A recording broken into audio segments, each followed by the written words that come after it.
കുറച്ച് കാലം മുന്നേ ബാക്ക് മുഴുവൻ ടാൻ അടിച്ചെന്ന് പറഞ്ഞ് ദീപിക പതുക്കെ ഒരു പോസ്റ്റ് ഇട്ടിട്ടുണ്ടായിരുന്നു. അതിന്റെ കമന്റ് ബോക്സിൽ ഒരു നോർത്ത് ഇന്ത്യൻ ബ്യൂട്ടി ഇൻഫ്ലുവൻസർ ഇട്ട ഒരു കമന്റ് ഒരു ഫേസ് പാക്കിന്റെ ആയിരുന്നു. അത് ഭയങ്കര വൈറലായി, എല്ലാവരും ട്രൈ ചെയ്തിട്ടുള്ള ഒരു ടൈം ഉണ്ടായിരുന്നു. എന്നാലും ഇപ്പം നമ്മളിത് ട്രൈ ചെയ്ത് നോക്കാൻ ഒരു കാരണമുണ്ട്. എൻ്റെ ഒരു ഫ്രണ്ട് ഈയിടയ്ക്ക് ട്രൈ ചെയ്തിട്ട് ഭയങ്കര എഫക്റ്റീവ് ആണെന്നും അവൾക്ക് നല്ലൊരു ചേഞ്ച് ഉണ്ടായെന്നൊക്കെ എന്നോട് പറഞ്ഞിട്ടുണ്ടായിരുന്നു. എന്നാൽ പിന്നെ നമുക്കും അതൊന്ന് ചെയ്ത് നോക്കിയാലോ എന്ന് കരുതി. അപ്പോൾ നമുക്ക് വീഡിയോയിലേക്ക് കിടക്കാം. അതിന് ആദ്യം നമ്മൾ എടുത്തിട്ടുള്ളത് മസൂർ ദാലാണ്. ഇത് മസൂർ ദാൽ പൊടിച്ചതാണ് കേട്ടോ. നേരത്തെ പൊടിക്കണം എന്നില്ല, മസൂർ ദാൽ നമുക്ക് വെള്ളത്തിലിട്ട് കുതിർത്ത് വേണമെങ്കിൽ ലാസ്റ്റ് അരച്ചാലും മതി. പിന്നെ നമ്മൾ ആഡ് ചെയ്യുന്നത് 2 ടീസ്പൂൺ കടലമാവാണ്.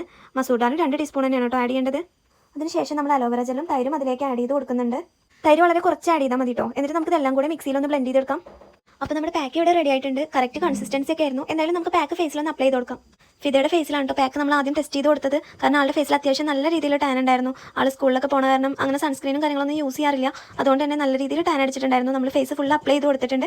ആൾക്കൊരു കമ്പനിക്ക് വേണ്ടി ഞാൻ എൻ്റെ ഫേസിൽ അപ്ലൈ ചെയ്തിട്ടുണ്ടായിരുന്നു കേട്ടോ.